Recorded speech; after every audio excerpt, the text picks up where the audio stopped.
All right, so let's start with operation questions. Do you guys have questions? This side. Yeah. Just general stuff about like using it for Django, pretty much. Django. Okay. Yes. Awesome. Yeah, come on. Awesome. Awesome. Yeah, 1, 2, 3, Django. Awesome. Okay. So this is something you all can pass around, has an on-off switch. All right. Just don't get in front of the speakers. In this side. Leave one. Yeah. Chop. Let this one here. And then you just How many of you have actually used the Azure Postgres service? Or not? How many of you have used the Azure Postgres managed service? Okay. All right, so since only one, let me kind of quickly introduce you what we have done, right? So at the same time last year at Build, we announced the public preview of the managed Postgres service, and about a month ago, we became generally available. So what this Azure Postgres service does is it takes the community version of Postgres and provides the similar capabilities of managed features that you otherwise see with databases like Azure SQL Database, right? So essentially what we have done is we have built on the same common platform that was built for SQL Database, and we have extended that platform to now include Postgres and MySQL.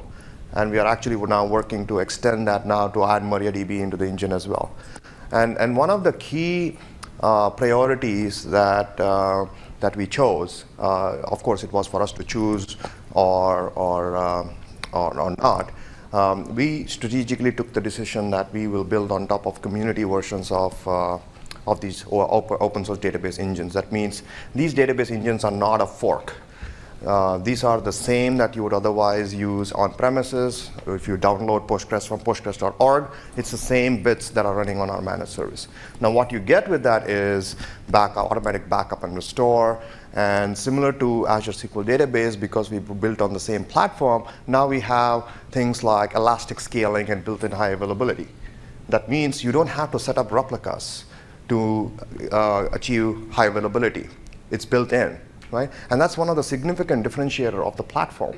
If you otherwise compare to running, say, Postgres on Azure VMs, for instance, you have to set up 2 instances, set up replication, because you need HA. Everybody needs HA, right?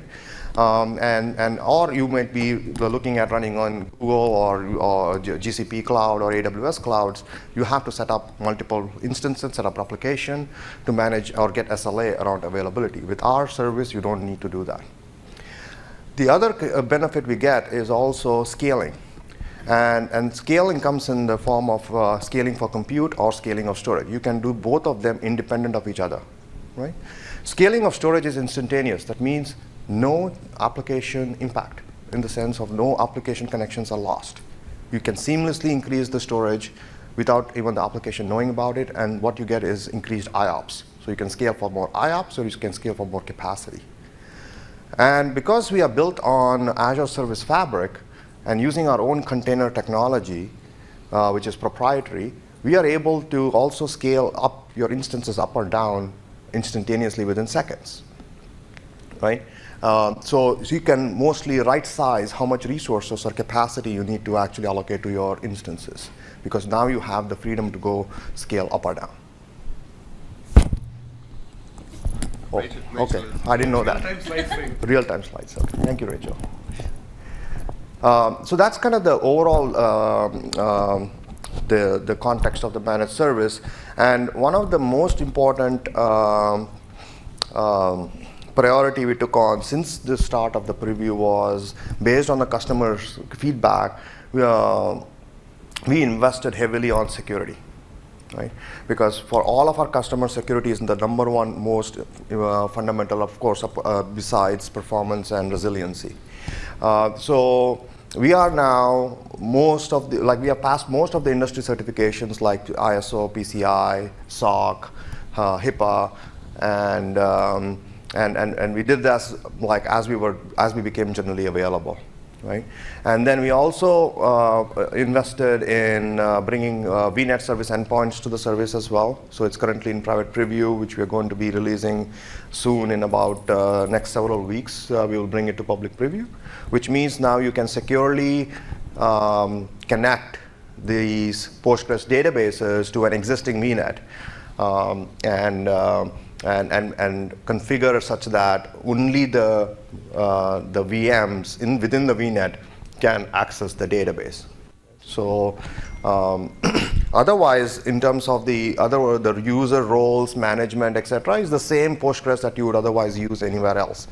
And all of those capabilities are actually brought to you without any challenges. Yes.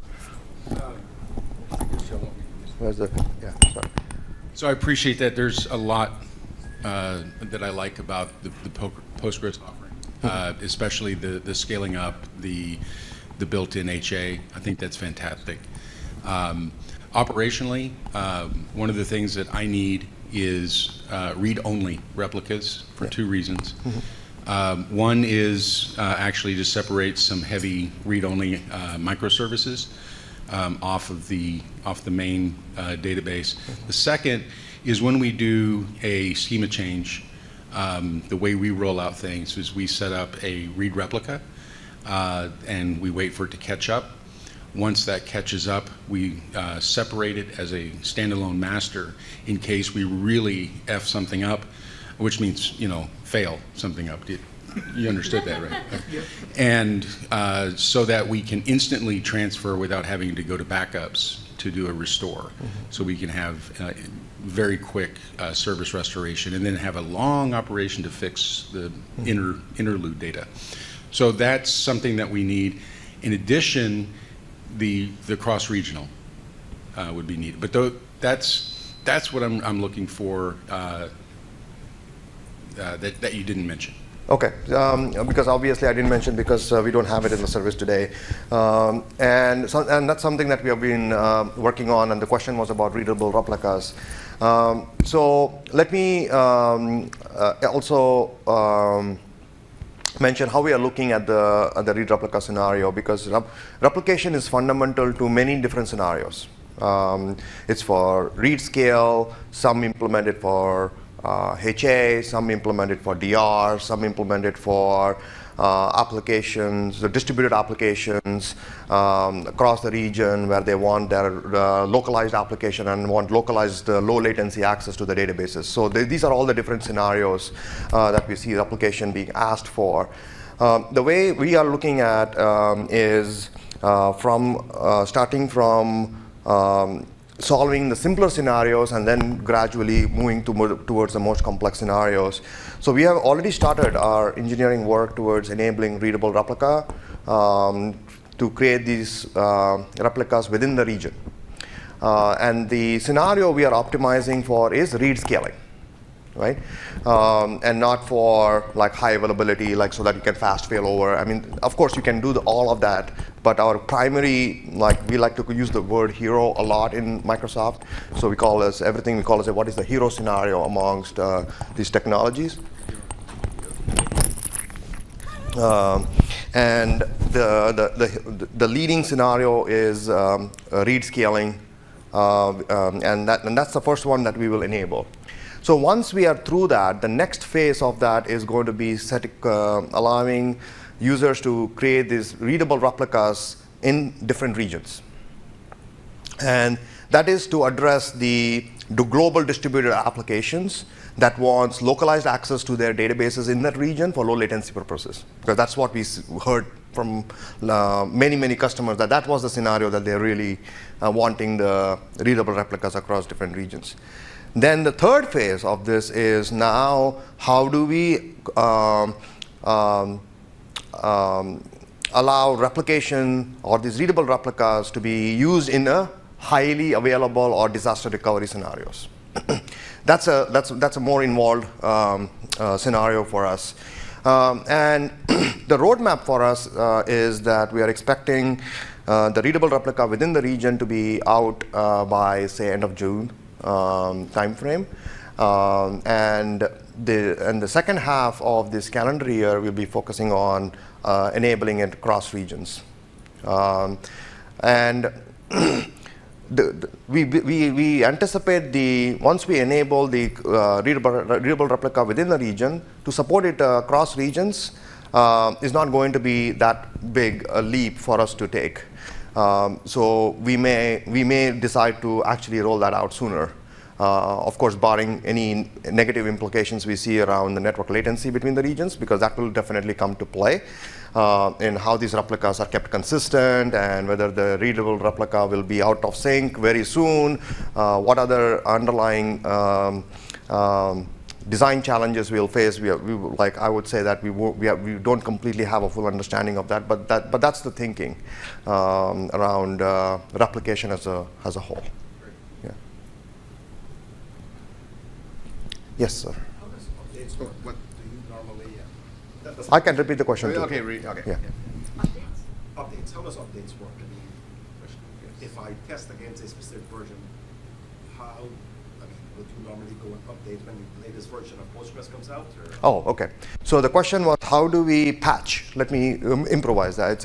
Because first I thought it's insert, update, delete, right? So I was thinking transactional. Okay, so how do we patch? So with this service, you get automatic patching. What does patching means? So patching means any updates that we do to the minor versions. For example, you say you're using 9.6. Postgres 9.6, and the latest minor version is likely 9.6.13, I think. So the patching of 9.6.12 to 9.6.13 is handled by the service itself. And our untold promise is that we will patch the latest version, the latest minor version, within 30 days of it becoming generally available. So you can rest assured that the security updates and all the other things that gets released by the community and like those are getting patched continuously as part of our build process itself. Right? Then the major version updates, for example, you want to upgrade from 9.6 to say Postgres 10. And that is a different journey because it can break applications as well. So that we support, we try to bring and support the latest versions of these Postgres as quickly as we can. And then we leave it to the customers to decide when they want to actually do the upgrades. Right? So we don't do the major version upgrades automatically because it will break application compatibility or it can cause different. But minor versions we automatically patch. Does that help answer your question? Okay. One more follow-on. So what's involved? Let's say I want to go from 9.5 to 10.6. Is that, do I have to migrate my data myself, or is that something I can just start from the GUI, upgrade, or? Yeah. So the question is, if you want to upgrade from 9.6 to some 10.0 or 10.x, what does it take to do the migration? Right now, the answer is you do the PG dump and then you restore. We have not tackled that problem in the service because today we support 9.5 and 9.6. And 10 is coming within a couple of months. It's in development right now. And most of our customers are using 9.6 anyway, so that's it's in terms of the overall priority of the different work items, we have not prioritized providing an experience for developers to orchestrate the updates. But that's in our backlog. We will when this becomes like a pressing need for our customers. But today you can do that using the PG dump and PG restore. Thanks. Yeah. Any other operation questions? How far back are you going to support? Does it follow whatever Postgres' still supported versions are? So right now you're doing 9.5, 9.6. So maintain those till they reach end of life with Postgres, or are you going to have a different window for your support? Okay, so the question is about how long do we support the older versions and what is our recycle plan? Our, again, untold promise is we'll always support the 3 most latest versions. We will have a deprecation policy. For example, let's take a real life example. So today we support 9.5 and 9.6. Postgres 10 is going to come like be supported in the next 2 months, right? So at that time, you will have support for 9.5, 9.6, and 10. When Postgres 11 comes out, we will start the deprecation process of 9.5. And we'll give users some number of months, up to maybe a year. We have not completely closed on that yet, to allow customers to schedule their migration plans to the latest version, whether it's 9.6 or 10, depending upon whichever suits your particular needs. So that's the overall plan. So Postgres releases their major versions every once a year. Postgres 10 was announced last September. This coming September, Postgres 11 will be released. And at that time, we are very likely, you can expect us to start the deprecation announcement for 9.5. So at any time, the net is that we'll support 3 major versions.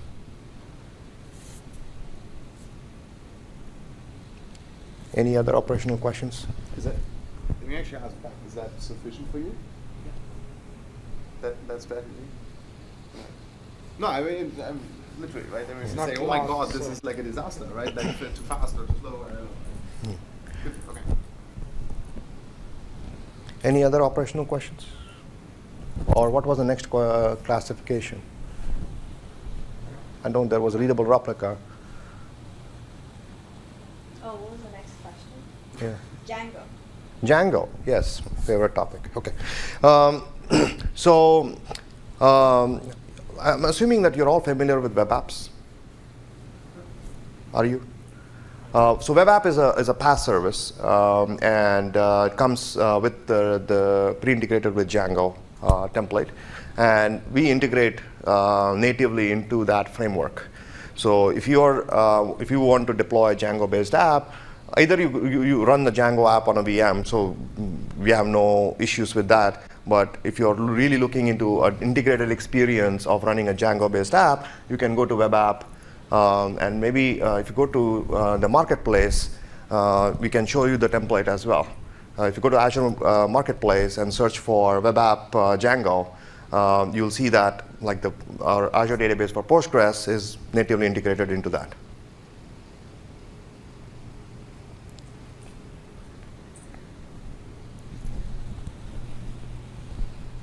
Feel a little like a DJ. Huh? Same with my, she's a DJ. Sorry? She's like, I feel like a DJ. DJ. Yeah. So specifically, Yes, the one I would select. correct. So do a create. No, hit the create button. Yeah. I'm just highlighting that it's referring to the other. Yes, yes, yes. Equal. Yeah. So once this populates, it's going to give the create workflow for the Azure Database with PostgreSQL server. So you click this. Yeah. And then let it know what you want that to be named. Yeah. This is our blade. Yeah. So So right it's now, from the time you make the web service, it's going to know that this is my database, this is how I talk to it. Similar goes for WordPress. How many of you know about our HA architecture, how it's built? How is our high availability architecture built? Is that of interest? Okay. Sure. That favorite slide. All right. So this is significantly simplifying how we have designed the service, and this is very similar to how Azure SQL Database is architected as well. Like you have the application that has the Postgres client, and when that Postgres client is trying to connect to your database, it goes through a gateway. So the gateway is the connection proxy, right? And the gateway also is the layer that identifies a connection coming in, which database in the backend cluster that belongs to, right? And for those of you who have tried our service, there's one thing that likely you've already been annoyed with, and that is when you try to authenticate or when you connect to the backend database, you have to use username and server name, and you wonder why. Like if I have to use Postgres on premises or on a VM, I don't have to do that. But why do I have, with the Azure Postgres, why do you have to do that?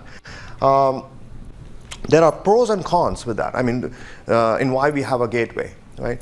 Number one, why we need that username and server name construct is because the Postgres protocols doesn't understand or doesn't, like in the first authentication packet, doesn't preserve the server name. Doesn't pass the server name as part of the protocol implementation, which means we have to explicitly use that username and server name construct so that we can parse that at the gateway and then say that, hey, this server then maps to this particular node in the cluster, right? And then why do we have that? Well, it's not there just to give developers annoyance and try them to use some non-trivial stuff. The reason why gateway exists is that is very fundamental to how our built-in high availability works. For example, you see the client connection coming to gateway. The gateway is listening on the standard Postgres port 5432. And then it connects to the backend database, like that back to your instance. Now, suppose that the database instance were to go down, or you were initiating a scale operation, right? The application client can still connect to the gateway, right? Only the backend connection is not taken place at that point. Right? So that's why we say that when the application has the retry logic, it'll keep retrying to the gateway. You still have a path open to start the connections, and then when the server is available, then it automatically connects to that backend database. Right? And now, after having talked to the gateway, the other elements is that the Postgres server that you see is essentially a container. So we are not running on a VM, and that's very important, right? Because when you see, like for example, when you're running on an IaaS VM or you're running in any other cloud, most of the times you're running your database inside a VM. And you all know that, I mean, shutting down or restarting a VM takes minutes, it's not seconds. So for any of our built-in properties, we have to be sure that you can recover your instances in seconds. Because we are using our own container technology, which is essentially a process, think about it as a process. It's not that we are running on Docker, right? Because Docker is not a secure container. So what we have done is we have built our own secure container based on a piece of technology that was used for releasing SQL Server on Linux. And the entire philosophy of that container technology is if we create an operating system which is a complete stripped down version of the OS, the attack vector of anybody trying to intrude into the process is very, very, very small. So that's the fundamental premise behind this, or philosophy behind this container technology. So we are able to spin this, restart these instances or containers in seconds. It takes 2 seconds for us to restart the instance. And then the second part of how the built-in HA works is now you have to detach the storage from the old instance and reattach the remote storage to the new instance. That takes another 2-3 seconds. It's not a big intrusive step. The variable is then the time it requires to crash recover the database.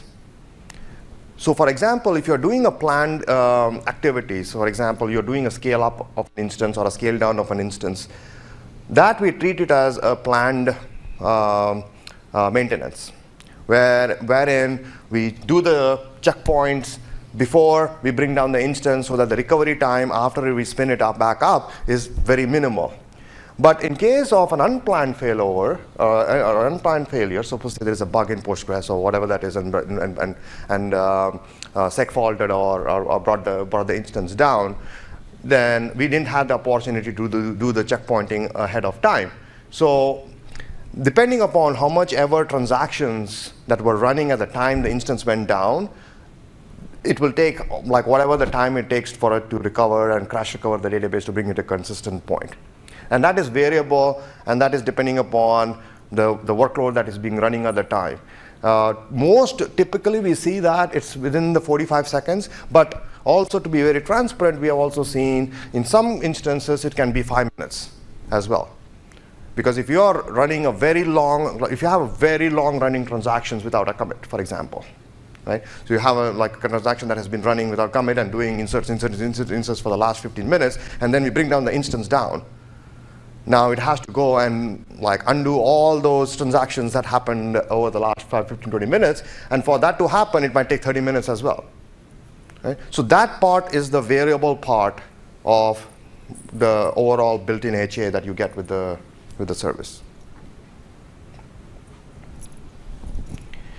And the storage, we use the local storage. It's locally redundant storage, so the storage keeps 3 copies of the data. So if any one copy of the data is lost, the storage will automatically reconstruct the failed copy, and always make sure that you have 3 copies of the data. And then when you increase the size of the storage, you have one more click. No more clicks. Okay. Then no connection, no application connections are lost. The storage automatically seamlessly increases. So if you need more IOPS in our service, the IOPS scale with storage. So if you increase it increases at a ratio of approximately 3 IOPS per gigabytes. So if you need more IOPS, you scale storage, or if you need more storage, you just dial the needle, and then all you're done. Okay, what other questions? Data migration. You want to talk about data migration? All right, Shao. Or maybe before we go into the migration, let me also talk about some of the best practices, because I built those slides. Sure. Before you go to best Yes. practices, so how does the bug fixes work here? If I'm on premise, my micro dash, I just open a ticket with Red Hat. But this is not really your product. So who fixes Postgres if there's a problem creating a table, for instance? Who fixes the problem if there's a bug in Postgres? If there's a bug in Postgres, obviously we work directly with the community as well. So the customer will open a ticket with you, Microsoft? The customer will open a ticket with us, and if there is a bug, we will work with the community. We have we may decide to patch as well. Okay. But the front side of the contact will always be Microsoft at that point. Thank you. So since the start of and it's why I insisted on this slide is because also working with tens of thousands of customers who are currently running this service today, we've learned a lot in terms of what customers have fallen trap into or had difficulties in getting the best value out of the service, right? So one of the first thing that we have seen is performance, right? Why is my performance not at par when running on a VM or when running on premises? My performance, I don't get the same performance, and one of the very critical reasons for that is the network latency. It's very important that as you look at bringing your applications onto the cloud, and one of the things about, you're talking to me? No, he's counting. Oh, okay. He was like, Sorry. no, it's okay. So one of the major consideration is that you have your client applications and the database in the same region, and that you are getting the desired network latency, the application VM and the database. We do see a lot of applications that are written on Postgres are chatty applications. I don't know why. I would always expect that customers or developers write good stored procedures and good some functions and run the database logic or some business logic inside the engine, but most typically they don't, right? The applications tends to be very chatty, doing small selects, inserts, and so on, and therefore network latency plays a very, very significant role. Right? From the application perspective, they would see my response time is 10 times worse, 4 times worse. Why? Right?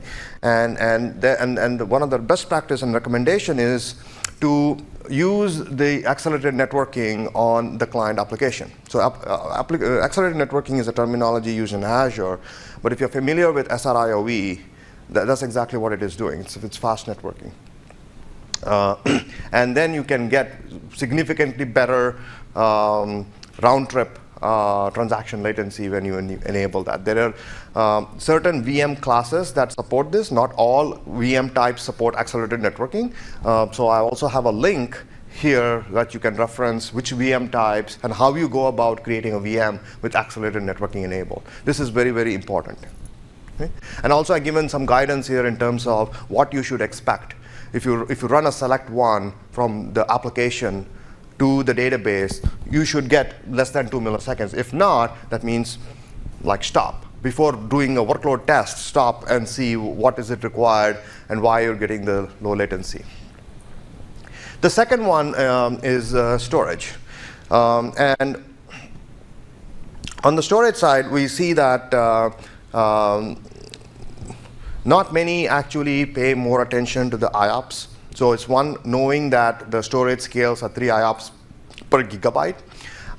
And also, most of the cloud storages, and including our service, these storage subsystems, which are like we are built out of SSD, are optimized for throughput. They're not necessarily optimized for latency. And more precisely, these are optimized for read throughputs and not as much for write latencies. So you have to then make sure that your applications are architected or designed to work optimally under these conditions, right? And the way to do that is make sure that you have the right indexes and monitor your like how much close to the I/O limits that you're reaching, and also the fact that we support as low as 5 gigabyte of storage, and you get 100 IOPS with 5 gigabyte of storage, and then after 33 gigabytes, it scales at 3 IOPS per gigabytes, right? All the way up to 6,000 IOPS. So, and then also, if you're still not getting the type of latency you need, and that's why we created another instance, another performance tier called memory optimized. Memory optimized increases the amount of memory per vCore. And if I had to give you a ratio on basic, so today we have basic, general purpose, and memory optimized. Basic has 2 gigabytes of RAM per vCore. General purpose has 5 gigabytes, and memory optimized has 10 gigabytes. So if you have applications that have higher user concurrency, that needs to have, open more connections, or it needs to cache more data, memory optimized tier works out the best, most optimal tier to run your workloads. And then the compute. And here what I would like to highlight here is in the service we enable pgstat statements extension out of the box, which means as a developer you can use these pgstat views to figure out which transactions are consuming maximum time, and you can start to investigate which they are missing indexes, or there are table scans running, and therefore you're seeing high CPU utilization, et cetera, right? Then one of the things that we have found, and this is after a lot of investigation and debugging, is because sometimes it's not very trivial, is many of these applications are not multi-threaded. So suppose say your application is single-threaded, and you say my CPU is less than 1%, but I'm still bottlenecked. I still cannot get more out of my more performance, and it happens to be single-threaded on the back end. So no matter how many cores exist on the database, it doesn't matter because you are limited by the single core, right? So that's a very important thing to watch out for, especially when you come across a situation that I'm not CPU bound, I'm not IO bound, I'm not memory bound, I'm not network bound, my performance is still slow, right? And you've seen this as a common issue across many different applications, and that's why I kind of highlight that. Very important to watch out for that as well. Okay. So then many users of Postgres. Postgres is known for extensions, right? And we support over 33 Postgres extensions in the service today, including the most commonly used like PostGIS, PG Crypto, for example, if you want to run encryption on user tables, you can use PG Crypto extension, so you can encrypt columns. You can use like many, like earth distance and all, like many common PG buffer cache for more performance monitoring and troubleshooting your queries and analyzing the performance. You can use all of these. And of course, the Postgres FDW, the foreign data wrappers, very, very, very famously, like very commonly used across many, many workload patterns. Especially if you want to have different Postgres databases and mount the tables in a different instance. The foreign data wrappers is a very, very commonly used extension to be able to do that. Okay. Then how to bring your data. Okay. So while Xiao gets, yeah, question. You mentioned that there are a number of, I'll use this. You mentioned that there are a number of applications which, in your experience, were very chatty. Yes. And so I don't know what other people's experience is. My experience of using things like Django, or Java for that matter, is that all of the tutorials, all the best practice materials that you read, all the reference designs and stuff, basically put all of the business logic in the application. So it's in Java or Python or whatever. And there's very little discussion about design that takes advantage of stored procedures or triggers or any of that sort of stuff. So I've often felt that, working with PostgreSQL, that 90% of its functionality is wasted because the applications all seem to just use it as a key value store. So it's not a question, just a comment. Yes, I mean, so good observation, and it's also important to discuss in the same spirit, like an open, like in terms of like what type of users are coming to Postgres, right? And then you start to understand a little bit about why it's happening the way it's happening, and it's not just that that's the only thing that's happening. There are other things as well. For example, Postgres has become popular just over the last 5 years. So now it's become the most popular open source database now ranked by DB engines, right? We saw that coming out a few months ago. And most of the new applications that requires strong asset consistency and et cetera, and really want a database, right? Go to Postgres in large volumes. What we also see as a headwind, and what we also see as an opportunity for Postgres and use case is also those customers that are coming off Oracle, right? Because Postgres has got more Oracle-like feel. Because of its PL/SQL support, because of the data types, which is matching and which resembles very close to Oracle, right? And now, as you would imagine, those customers or developers that are trying to come from Oracle to Postgres want to bring the same PL/SQL functions, etc. So they tend to become the heavy users of the database store procedures and functions and so on. Right? Because they want to take their existing, how they have implemented their business logic inside the database, which is what they've done in Oracle for decades, and now they want to continue doing the same thing on Postgres because they can do that very easily. But more of the modern applications, like let's say born the cloud apps, or suppose say you want to build an application from the ground up, these applications are being built without using much of the database functionality at all. They just need input-output. Like I want to store data reliably, I want to retrieve data reliably. So yes, you're right in some sense that it boils down to storing in key value store. But let's also not forget the entire value of this is coming in the form of SQL. right? The SQL, the rich flavor of SQL language in which you can do complex joins and bring data from like different tables and do some structured analysis. I mean, that is not going away, right? And therefore, it's not that bad a situation that you don't need anything apart from key value store.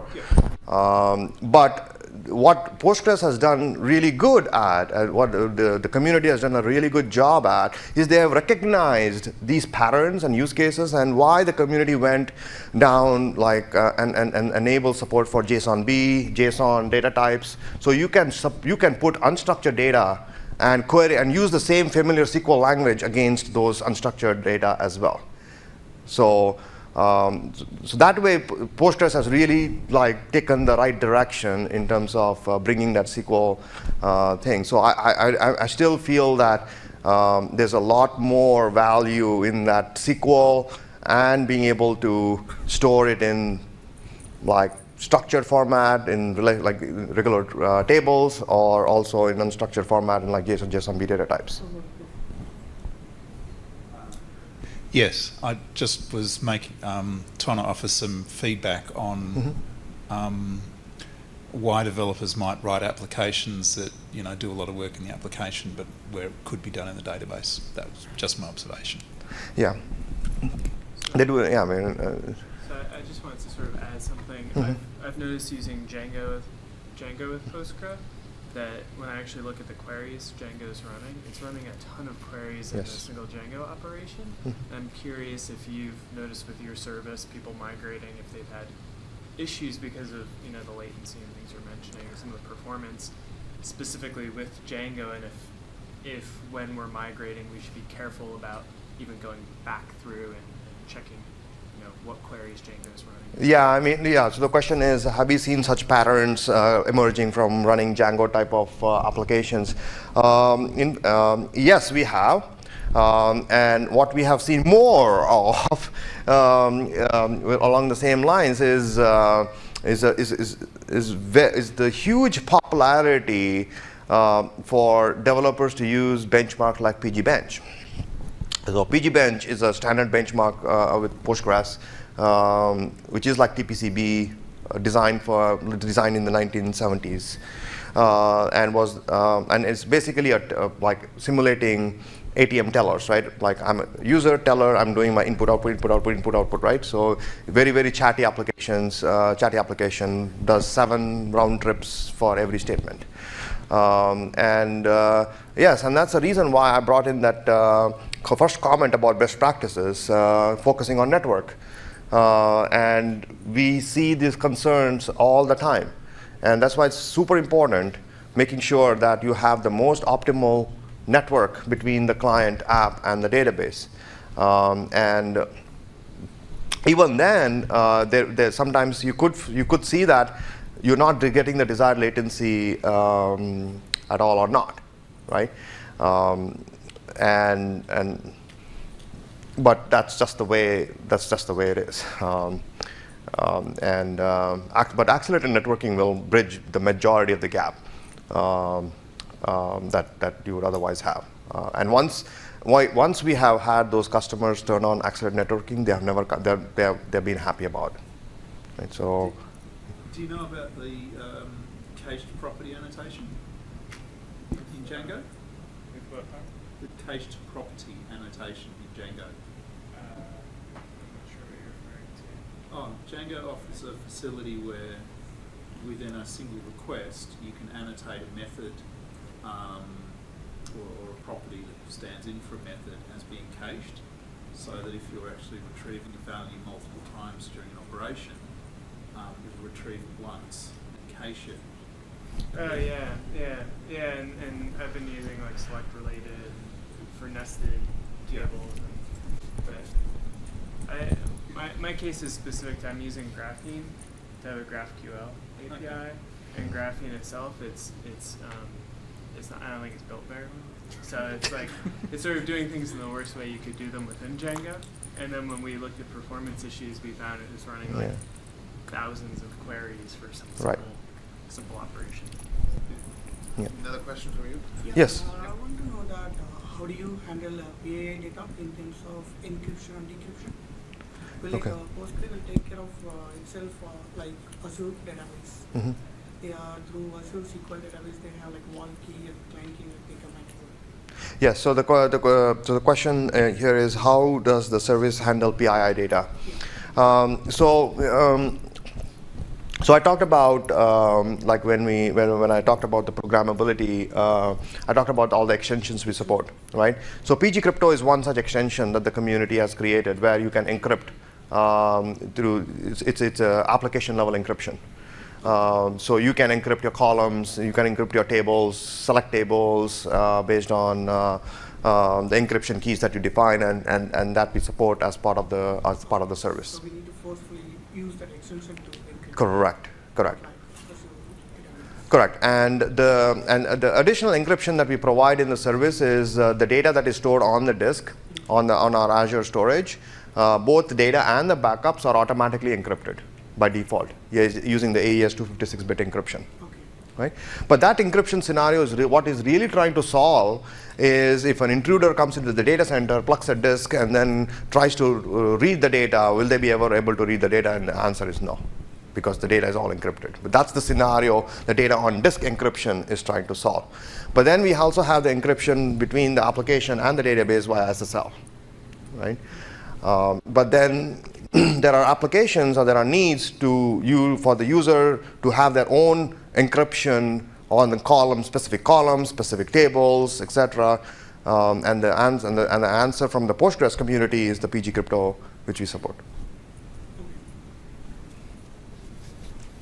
Shall we now go to the migration? Should I do migration?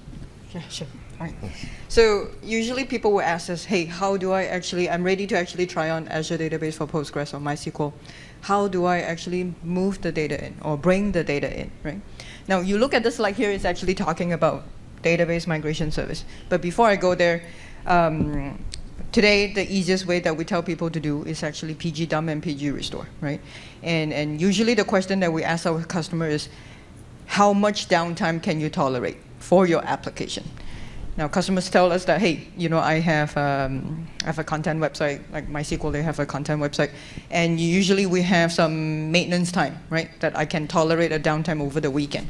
For them, and if the workload is actually not too big, like anything like 50 gig or something like that, the easiest way to do is actually PG dump and PG restore, right? There are some actually optimization that you can do also.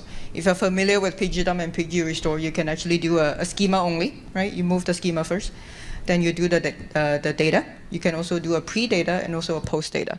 That means that you move the schema, do the data, and also apply the index and foreign key later, right? That's the optimization that you can do in the native way, which is actually PG dump and PG restore. Now, some of our customers also tell us that, dude, seriously, I cannot tolerate like a weekend of downtime. It's mission critical applications. I have a very busy database and also application. So this is where we actually introduce an Azure Database Migration Service. We announced GA a couple days ago, right?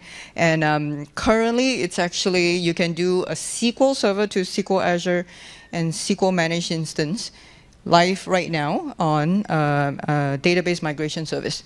We introduce in a private preview for MySQL and also Postgres. The benefit that we actually like to introduce is actually the minimum downtime, which is a continuous sync. That means we introduce this capability for exactly the same scenario that the customers tell us that we cannot tolerate a long downtime, right? So under the hood, if you actually use DMS. If we have time later, I can actually do a demo later. What it does is actually it will do an initial load. Your database stay live on your source.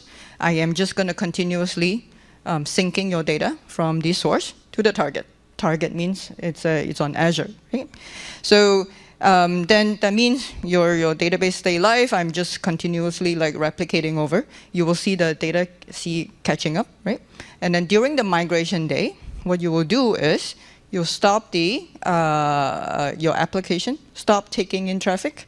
Then you wait for the last piece of data to actually migrate it over to Azure. Then you do a connection string cutover, right, from your source to the target, right? Like I say, if I have time, I will demo it to you guys later. So this is the second method that we recommend our customers to use if they have application that says that I don't want to do like a PG dump and restore everything by myself. Can I use a Azure service that do that, right? Another benefit right here is that you can also do it multiple database at a time, right? We're not migrating like one database at a time using PG dump and restore. And then you have to monitor when it fails, you have to restart again. It's actually just very cumbersome, right? So this is the method that we actually recommend our customers for a continuous sync benefit. Right? Any specific questions you have for the bringing the data in? Okay, cool. All right. So another thing. So before you actually decide and sit down and do the migration, we actually have a few things for you to consider right here, right? Like you see before, we Azure Database for Postgres actually support 9.5 and 9.6.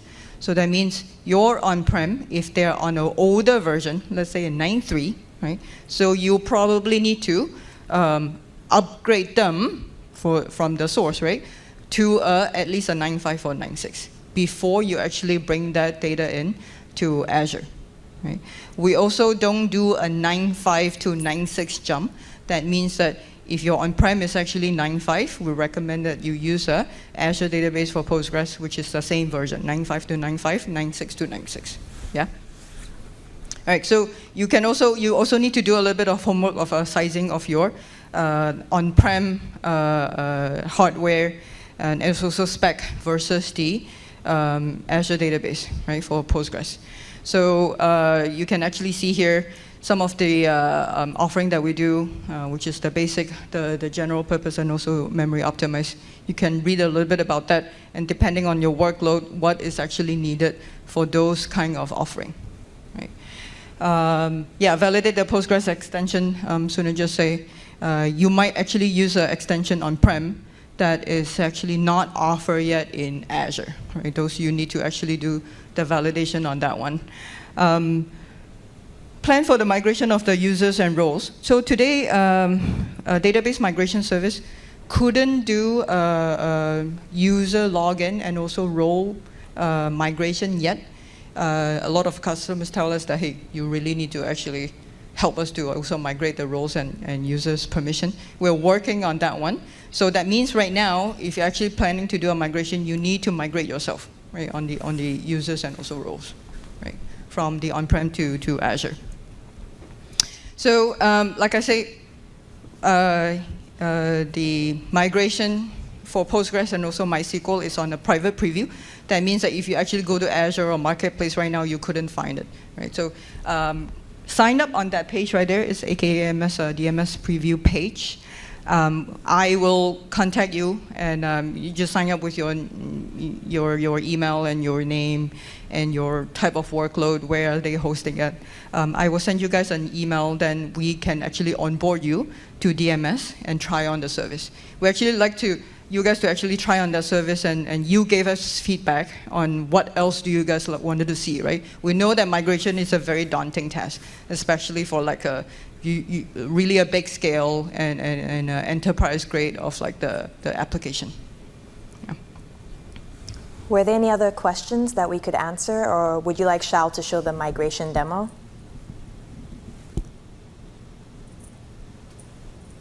Okay. 5:30.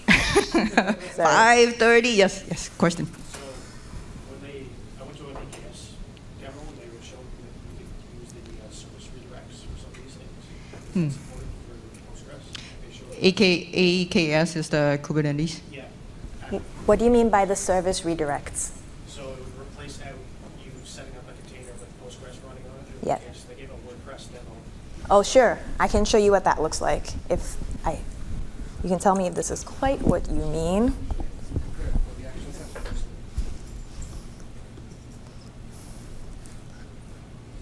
So if everybody heard the question, he was asking about the Azure Managed Service for Kubernetes. Let me open up this window.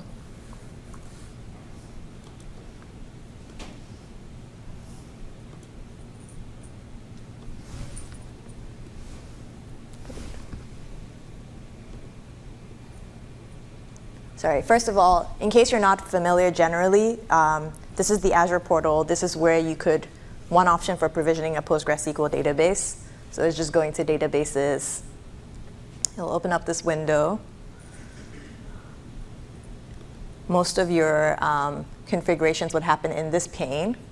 So here you would set, Shao mentioned we have 3 different tiers, the basic, the general purpose, and the memory optimized. You pick a hardware version. Gen 5 is the new one we're going towards, but they are priced the same. You can pick the number of virtual cores that you want, so that would be your compute. Compute also governs your memory, so it's number of RAM per compute core. Pick storage, so storage starts all the way from 5 gig, goes up in 1 gigabyte increments all the way to 2 terabytes is what's available. And like Sunil mentioned, IOPS scales about 3 IOPS per gig, so that's what would be shown here. You can pick up a backup retention period from 7 days to 35 days and choose to store your backup, either make it locally redundant or make it geographically redundant. What making it geographically redundant does is, in the event of some huge disaster at the data center, that database can be, or the server can be restarted in any region that Azure is available because your data has been redundantly made available in another server away from the data center that failed. So these are the major options that you would pick in this window. Okay. So specifically about the Azure Managed Service for Kubernetes, I have a cluster that's set up, and I'm opening the dashboard for this. So something that Kubernetes offers is this idea of you want to use managed services. Basically, you have a Kubernetes cluster. You like the way Kubernetes does its orchestration. But let's say there's a managed service that you want to use, like a messaging queue or a database, and you don't want to either set it up yourself or manage it yourself. You still want to use a managed service, but have that orchestration that Kubernetes offers. So Kubernetes has this concept of,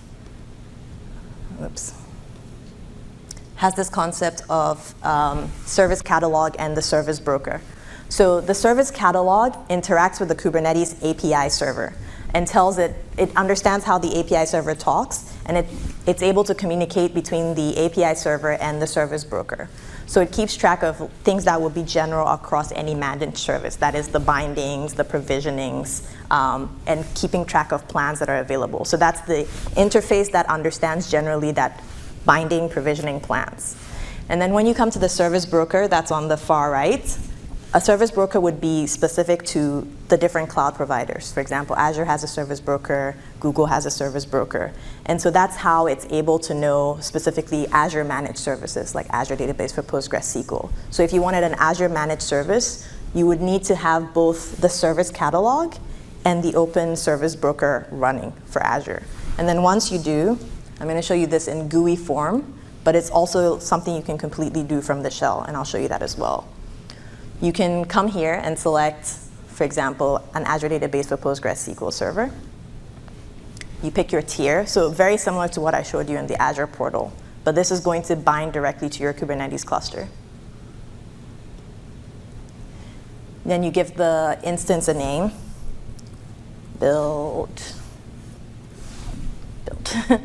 And then you can set parameters here. So these are, again, very similar to the parameters you saw in the other window. The advantage of this is that Kubernetes is going to be bound directly to your Kubernetes cluster, and then Kubernetes is going to know about this server. And you might be thinking, again, like, why would you want this? So alternatively, you could have said, oh, I'm going to make my PostgreSQL, set up an image and bring the PostgreSQL up. But then you have to manage your high availability. You have to manage, especially something like persistent storage in Kubernetes is a lot to think about, because Kubernetes has this idea of things just go down and you can spin up another one, which doesn't work as well when you have like storage that you need to think about. So it's an additional layer. And so if you don't want to do all that, that's when something like a managed service comes in. If you don't want to manage high availability, scaling all those things by yourself. So I can click submit on this, And that server will be provisioned asynchronously. It's basically making the call. It's providing another interface layer. So this server already exists. I can add a binding. So in Kubernetes language, a binding is how it knows how to communicate to that Postgres server. So it tells it, well, it's still populating, but it would tell it the instance name, the secret. Let me expand and collapse again. Well, if it was showing, it would show the instance name, the database name, the host name. So you wouldn't need to think about that. Like if Kubernetes is the only thing talking to the cluster, it can read it from the binding. But if you wanted to know what that binding detail was, if for some reason you wanted to connect directly to the database, then you would be able to come here and get that information. And like I said, all this stuff I just showed in the GUI form could have been done like in a script. So this is VS Code.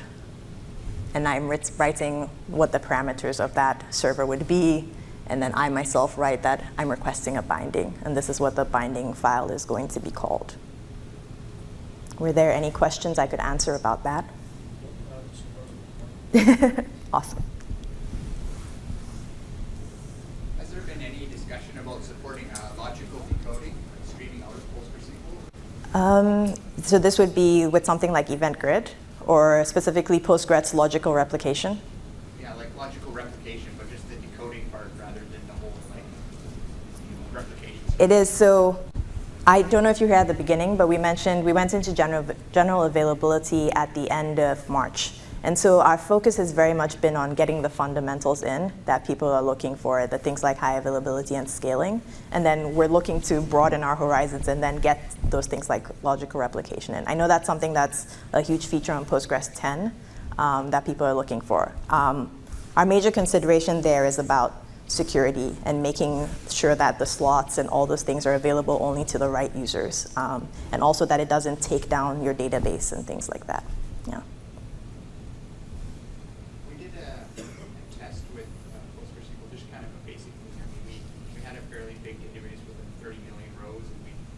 It in and like doing the restore and doing a count on the table, just very basic things. They seem to take quite a while. So you're saying you were on IaaS or on-prem, and then you migrated over to the Azure Database for PostgreSQL Server? Yeah, we had a PostgreSQL database on-prem with it was just sort of on an overloaded VM machine. So we were expecting similar or better performance out of the Azure PostgreSQL instance, but we ended up getting sort of an order of magnitude slower. Sure. Were you here for the performance best practices section by any chance? Well, we've been through the best practices online, the latencies and whatnot. But I mean, the things that we're looking at were like even just a count internally. It seems like maybe the performance issues were IO bound, and we even wrapping it up to 6,000 IOPS, we still had difficulty with the. In that case, I would suspect it's something other than I/O. That is, because if you're able to scale it up and not seeing that match, and it looks like the throttle is not there, then it's something else, and we can discuss further to look at what that might be. But in general, like as Sunil said, if you're scaling up and you don't see the matching upscale in terms of usage of that resource, then it's probably pointing to something else that's hidden, and we can talk about what that might be in your use case. Were there any other questions I could answer? We have about 5 minutes more. Is there any dev test pricing? There is, Charles, is there any dev test pricing, was the question. Oh, pricing? We could offer you free 30-day trial or something like that, but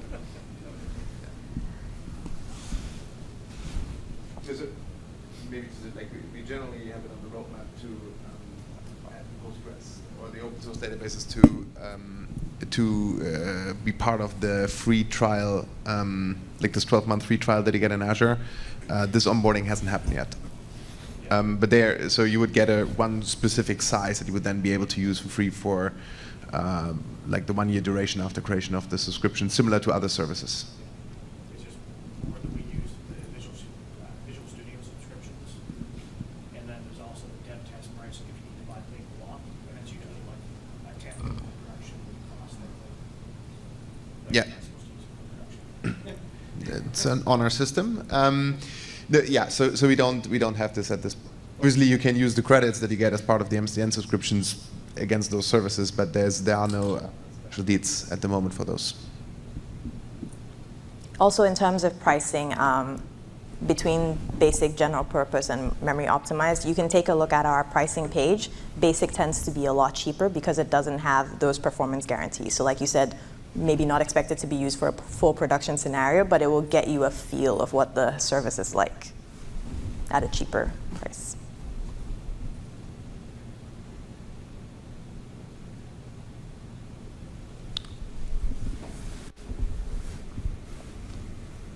Is there anything else? What'd you say? Resources.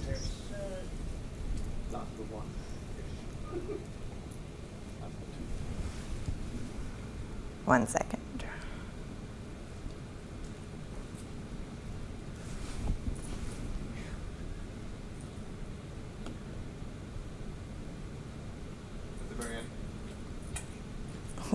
Why do you think it's on this? This one. Go ahead, put it in.